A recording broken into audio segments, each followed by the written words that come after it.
Assalamualaikum warahmatullahi wabarakatuh. Pada kesempatan kali ini, kami dari kelompok 16 akan menjelaskan tentang teori paradigma naratif. Sebelumnya, perkenalkan nama saya Triyuni Fatmawati, NIM 1830297. Bersama rekan saya bernama Irfan Mulyadin, NIM 1830315.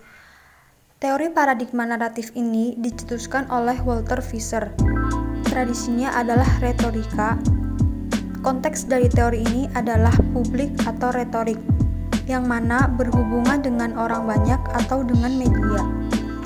Dalam teori ini, Fischer menyatakan bahwa komunikasi akan lebih bermakna jika disampaikan dalam bentuk cerita.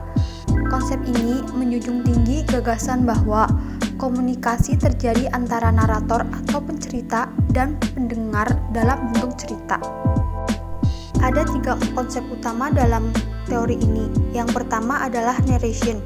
Narasi mencangkup aspek verbal dan nonverbal di mana halayak memberi makna. Fischer berpendapat bahwa semua komunikasi adalah narasi. Semua kehidupan disusun dari cerita-cerita atau narasi. Yang kedua adalah rasionalitas narasi. Adalah sebuah metode untuk menilai mana yang harus dipercaya dan mana yang harus diabaikan. Sementara itu, rasionalitas narasi didasarkan pada 2 prinsip yang berbeda. Yang pertama adalah koherensi. Koherensi adalah standar penting untuk menilai rasionalitas naratif, yang pada akhirnya akan menentukan apakah seseorang menerima narasi tertentu atau menolaknya atau tidak. Koherensi didasarkan pada 3 tipe konsistensi spesifik. Yang pertama adalah koherensi struktural. Fischer menyebut koherensi struktural terletak pada tingkat di mana unsur-unsur alur cerita mengalir dengan lancar. Misalnya, ketika satu bagian tampaknya tidak mengarah ke yang berikutnya atau saat plotnya tidak jelas, maka mereka tidak memiliki koherensi struktural. Yang kedua adalah koherensi material. Koherensi material mengacu pada tingkat kesesuaian antara satu cerita dan cerita lainnya yang berkaitan. Misalnya, kita mungkin pernah mendengar beberapa cerita tentang mengapa 2 teman kita tidak saling berbicara lagi. Jika satu orang bercerita teman yang lain dengan berbeda dari yang kita ketahui, dan sebaliknya, kita mungkin tidak akan pernah percaya keduanya atau salah satunya. Kita menganggap bahwa cerita yang berbeda itu tidak memiliki koherensi material. Yang ketiga, ada koherensi karakterologis. Koherensi ini mengacu pada kepercayaan karakter dalam cerita. Misalnya, kita mungkin memiliki dosen yang sangat kita sukai. Dosen ini tiba-tiba mengejek kita dan beberapa mahasiswa lain di kelas dalam diskusi kelas. Selain itu, sang dosen membuat lelucon yang rasis di kelas. Kita akan menganggap bahwa dosen ini adalah orang yang benar-benar tidak pantas. Kemudian, jika kita mendengar cerita dari mahasiswa lain yang memuji-muji dosen ini, kita akan menolak ceritanya karena tidak memiliki koherensi karakterologis. Prinsip yang kedua adalah fidelity. Adalah prinsip rasionalitas naratif yang menilai kredibilitas dari sebuah cerita. Selanjutnya, saya akan menjelaskan tentang logic of good reason. Fischer menunjukkan sebuah metode utama untuk menilai kesetiaan naratif, yakni logika alasan bagus. Fischer menegaskan bahwa ketika narasi memiliki kesetiaan, itu merupakan alasan bagus bagi seseorang untuk memiliki kepercayaan tertentu atau melakukan tindakan. Selanjutnya 5 pertanyaan yang membentuk logika alasan. Yang pertama, apakah pertanyaan yang mengakui faktual dalam narasi benar-benar faktual? Kedua, apakah ada fakta yang relevan yang telah diabaikan dari narasi atau terdistorsi dalam ceramahnya? Terus yang ketiga, apa pola penalaran yang ada dalam narasi?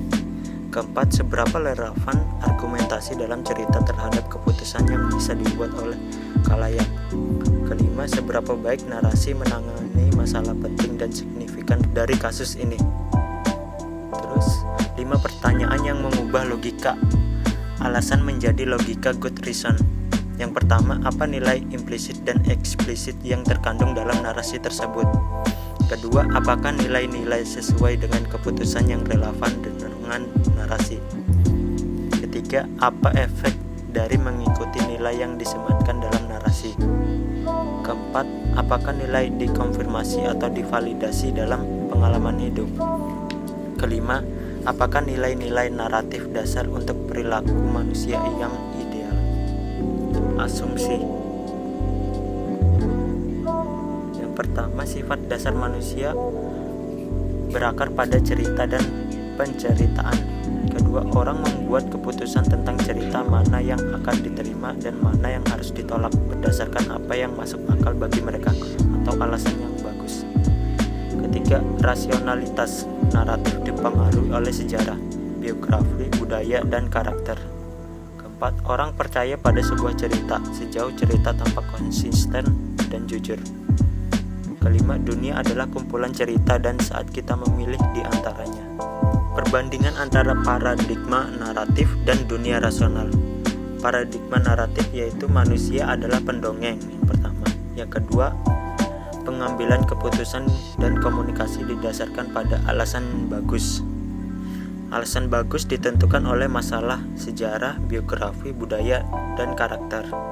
Rasionalitas didasarkan pada kesadaran masyarakat tentang bagaimana pengalaman hidup konsisten dan jujur terhadap kisah pengalaman hidup muncul.